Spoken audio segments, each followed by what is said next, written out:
Good morning, folks. Really thrilled to see all of you here at FIRA. Love the energy, love all the demonstrations that are happening around. Great chance to see what's going on. I was mentioned by Todd earlier. Yeah, I know, we need our sunglasses up here. It is really bright. I'm Glenda HUMISTON. I'm currently serving as the Vice President for the University of California's Agriculture and Natural Resources. As you know, we're one of the hosts and organizers for this, and really thrilled to be here. We've been working over the last several years to position UC-A&R as a strong bridge between the industry and our efforts around innovation and technology development. You heard from a couple of the speakers in the last panel. UC Cooperative Extension mentioned, which has been here for over 100 years, working with our growers and our communities in a wide array of issues and activities and developing new knowledge, new research, new technologies. Now, as we move forward, looking at how to drive the future of climate-smart food and ag, innovation and economic development for not just California, but the nation and the world. I'm told we have 10 or more countries here. In fact, I just had the pleasure of meeting the Consul General from Mexico a few minutes ago, who I'm thrilled is here. And there's a lot of other great folks to visit with. But with your support, we've been able to attract hundreds of millions of dollars towards this effort. The work that we've done the last few years in building regional collaborations, a strong statewide network, and in particular forging strong partnerships between academia, our government partners, and the private industry has allowed us to bring a lot of big grants in here, attract new philanthropic money, and just a lot of investment in general. I was thrilled to hear the previous panel talk about some of that investment. It wouldn't be possible, what we're doing, without the support of a lot of folks.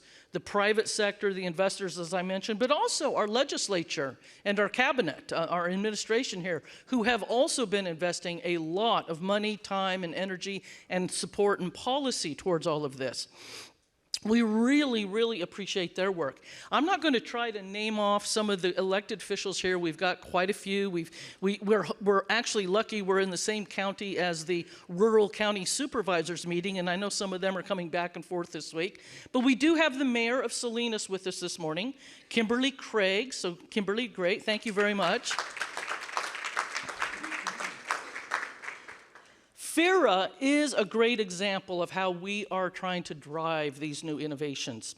And that partnership I mentioned, a really special, again, I can't name off all the partners, but I do want to shout out Western Growers and GoFar. They have been here from the very beginning, every step of the way, working with us and others to make these kind of events happen. This is our second one, and we're looking forward to hosting many, many more. So without further ado, let me actually turn this over to a couple of my very favorite people. Secretary Karen Ross here in California is one person that many of you know. In fact, I would have said she doesn't need an introduction, but again, international folks here maybe don't know who our Secretary of Ag is. Karen came to us from a family farm in Nebraska, grew up in 4-H, and has just been a long, long time leader throughout California with various commodity groups, and now our Secretary of Ag here after a stint in DC as Chief of Staff at USDA. Next to her, Senator John Laird is a local boy, grew up in Santa Cruz. He served on many local elected official positions here, went on to be our Secretary of Natural Resources for the state of California, and then took on being a state senator. And I have to say, has been one of our staunchest supporters of anyone in the state for UC Cooperative Extension, and we really, really appreciate that. So without further ado, Karen, let me turn it over to you. Okay. Can everybody hear me? Good morning. It's great to be here, and I want to start by thanking Western Growers and FIRA. It's a great partnership.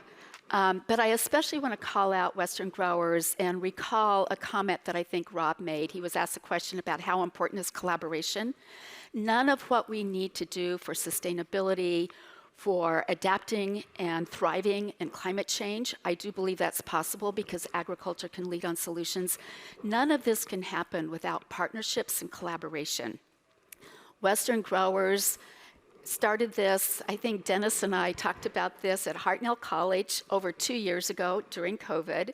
And we started this little ag tech thing because I love to be with students. I love to be with the future, touch the future. And when I'm with students, it makes me feel young. And I'm jealous of all the fun things they're going to get to do to help solve our problems. But then they created the Global Harvest Automation Initiative, which is really, really important because it started out with we need automation. We have a diminishing number of people coming into agriculture, but we're also facing so many issues around sustainability. Technology, innovation, based on research from our public universities, extending that to farmers, is how California agriculture has been the #1 ag state in the United States for the over 60 years they've been keeping records. And even last year, the value of our specialty crops lead us over $55 billion. I do have to include dairy. I know this is not about dairy, but dairy is there, and it's always up and down. But it's this idea of bringing specialty crop sector together on a global basis to really show investors, to really show equipment manufacturers, to really show the people in pest management. This is the high-value part. It's the nutrient-dense part of agriculture. It is a critical part to nourishing people who don't have enough to eat or may not be able to achieve their potential without that. So the purpose of making California a better place to live because of what we grow and how we grow it is embodied in some of the steps that have happened out of this collaboration, leading on a similar pathway on biological solutions. I don't have to tell anybody who's in farming in this state how important finding automation solutions is. It will extend the life of our current workforce. It can create a ladder up in getting certifications for the new jobs of the future. Many of them will pay more. They may have longer hours. They may not be as seasonal because they'll be the people who will be operating all of this automation. We cannot do this successfully without our friends and partners in labor being at the table at the beginning, not waiting till we have it created and then going, look, we've got a solution. We need to do this together, and I believe that you have great partners in the state of California. There's going to be some hiccups along the way as we all try to come together around the shared vision for the future. But if it's based on inclusiveness, if it's based on technology that works for the smallest of our small farms, which is over 80% of the farmland in California, as well as for our large farms, this is possible. We can create the automated solutions that can be shipped around the world because the world's farms are predominantly small farms, and many of them are in specialty crops. It's an exciting time to be in agriculture. John, you know how old I am, but let's not tell everybody else that secret. I wish I were coming out of college today because the knowledge that's being created, the excitement, the sense of purpose that young people have about feeding the nation and being involved in technology, we no longer can afford to only recruit out of the ag colleges. Sorry to the dean of Fresno and other deans of ag schools that are here today. We have to go to the math. We have to go to the engineering. We have to go to the food sciences and nutrition. This integrated, multidisciplinary approach will bring us the solutions. And if we build that with an academic, private sector, labor, and public sector partnership, and with great partners like my good friend, Senator John Laird, who has his thumb on the scale of the education budget, which is critical for research. Sorry, John, I had to set you up. That's what I'm here for. We go back a few years. We have the ingredients here in California. I believe we have the political will. And we have, with our vision of agriculture for the next decade, growing opportunities. It's what agriculture is about, not just for the farmers and ranchers, for the farm workers, for all the people that work in the food and ag supply chain, and for healthy communities. We can lead on climate solutions, and technology, science, and innovation are going to be the ingredients to help us get there. Thank you all for your attention.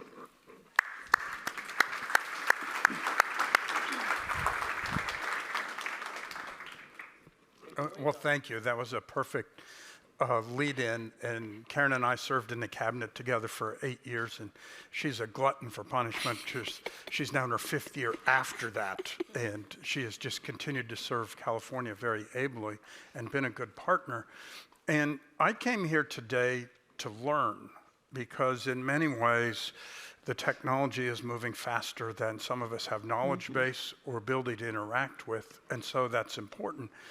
And when I was Resources Secretary, I had the misfortune of being secretary during the first of 2 droughts that have plagued us in the last decade.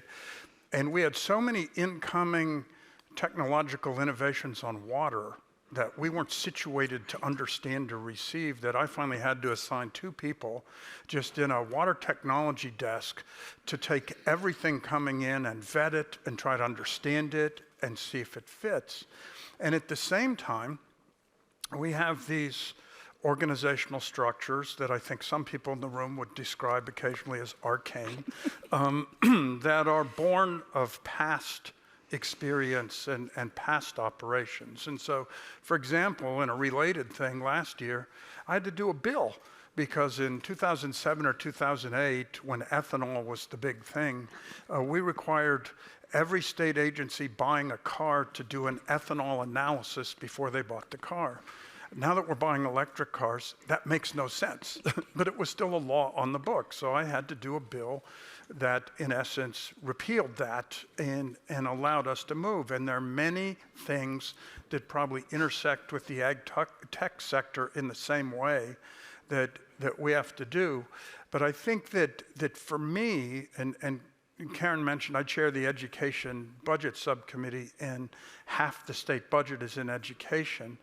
And what Glenda was talking about is I came back to the Senate 2.5 years ago, and I meet with the Monterey County Farm Bureau, and they said the UC Cooperative Ag Extension has been cut back so much in the last 20 years that we're proposing tithing our own farmers to make up the loss. And I thought, that is ridiculous, and we're in a good economic time. So it took 6 months. It was really hard work. But we increased the budget of UC Cooperative Ag Extension by 58% to bring it back to where it was 20 years ago. And because the big thing for us to do is infrastructure. I couldn't believe in reading the setup for the program. It was like, speak to how important ag is to California. And I thought, we still have to talk about that? Why is that an open issue? And so the big important thing for me is not just being ready for the tech, but do the infrastructure around it. So I've been working with Glenda to see how she spends that 58% to make sure that it results in bodies, and it is the science advice to small farmers that can't afford it themselves. It is the infrastructure. And last year we did $75 million to the CSU for big ag schools. And the Fresno is here. I think it's Bakersfield, Chico, and Cal Poly. And CSU Monterey Bay wants to move into ag tech, being so close to Salinas and the Salinas Valley. And we have budget challenges, but I'm going to try to work with them to do that. And then there is the underlying basic infrastructure, whether it's water or levees or roads, in addition to the education infrastructure. I mean, we are a few miles from Pajaro. And I came back in 2021, and this levee project had been on the books for 20 years, and I did a bill that allowed the state to buy out the local share because they couldn't afford it. Zoe Lofgren and Jimmy Panetic and Alex Padilla came through with the federal money, and since the locals then didn't have to do it, they voted a small amount to do the operations. Last October, we celebrated a fully funded levee project, and we couldn't get there. Mother Nature had other ideas. And in the atmospheric rivers, 20,000 acres of farmland in Monterey County was affected. It's not just the Pajaro, it's obviously the Salinas River. And then we have issues of just water supply. There are major statewide ones, but here we have a dam that is broken and you can't even fill it. And we just had the atmospheric rivers and in southern Monterey County. So I've engaged and we are starting to pop money out from the state and we're looking to the feds. And I know it's my job, in addition to education infrastructure, to do waters and levees and in some cases roads to really enable the farms, to really make sure that the ag tech can help them because they're actually there and supplied. So that's why I'm just very happy to be here today. You got to ask us questions. Well, yeah, I've got a couple of minutes left. I do want to say that thanks to the investment that Senator Laird mentioned, we were not only able to reinvigorate some of the traditional agricultural extension activities, plant breeding, irrigation efficiencies, et cetera, but to put new cooperative extension advisors out there working on issues like food safety and supply chain management and biomass utilization, which is a big issue for farmers, and just a host of activities around regional food systems that create that ecosystem the farmer needs to thrive. It's not enough just to be a great farmer anymore. We've really got to give folks that infrastructure and tools in a much broader way. I just wanted to add, Glenda, that extension has always been so important, and we think, well, that's 100 years old. But it's becoming more and more expensive to do trials. We have to run trials. We need more real-time feedback on the ground. So investing in extension, investing in technical education, investing in stimulating that innovation and sharing and understanding what the risks are and helping others to adopt those practices it's part of that human capital infrastructure that's so critical. And so you guys are the delivery of that. And then having our CSU system with farms and 4 campuses are a nice addition to. What's nice about a thing like this event is to see, I'm sorry guys, I'm going to call them gadgets. There's gadgets and then there's the tech. But to see all the ways that this can help us maintain productivity, extend the work that needs to happen when we may not have human hands to do it, but improve the jobs for the people that are there, and to understand for sustainability, just drones and other sensor technology that can help us decrease our pesticide use, which is part of our sustainable pest management roadmap. This technology of application is just as important as just trying to replace something. And I think that's an important thing to remember. Working with the private sector, seeing things like this and partnering the way Western Growers has with their Innovation Center creates that real-time feedback loop from people who can identify, here's the challenges on the ground and how can we make this work. I'm with Rob. I do not want ag tech to get a bad name. It should be the exciting place for money to be invested. And for young people to think about career paths. I got to say, Cooperative Extension celebrated a 100-year anniversary back in 2014. But a piece of infrastructure even a little bit older, authorized by Congress in 1887, was the agricultural experiment stations. And we're thrilled here in California that we just expanded that particular infrastructure this past year by adding UC Santa Cruz and UC Merced to our existing 3 campuses, Berkeley, Davis, and Riverside, to really make sure that our ag experiment station efforts are up and current as well. And Glenda, let me close with a human story, and that is, you were very good. After we added the money, the next fall, I went out and saw sites where science advisors were, and I went to Watsonville, where there were these greenhouses right next to town. And there was this young guy, a native Watsonvillian, a man of color, who, with the assistance of Ag Extension, being on the job a few months in this greenhouse, developed a water system that lowered their water use by 15%. And I said to the farmer, I said, does he have a job for a while? And he said, as long as he ever wants it. And here's somebody that came back to his community, benefited from the public education, benefited from your advice, and really produced, in a changing climate, something that's really helpful. What a great story to end on. We're out of time, but I want to do 2 last things. First is, please give our speakers a hand here. Thank you. And secondly, I want to give a big shout out to an individual in this room. My Chief Innovation Officer, Gabe Yautsy. Yeah.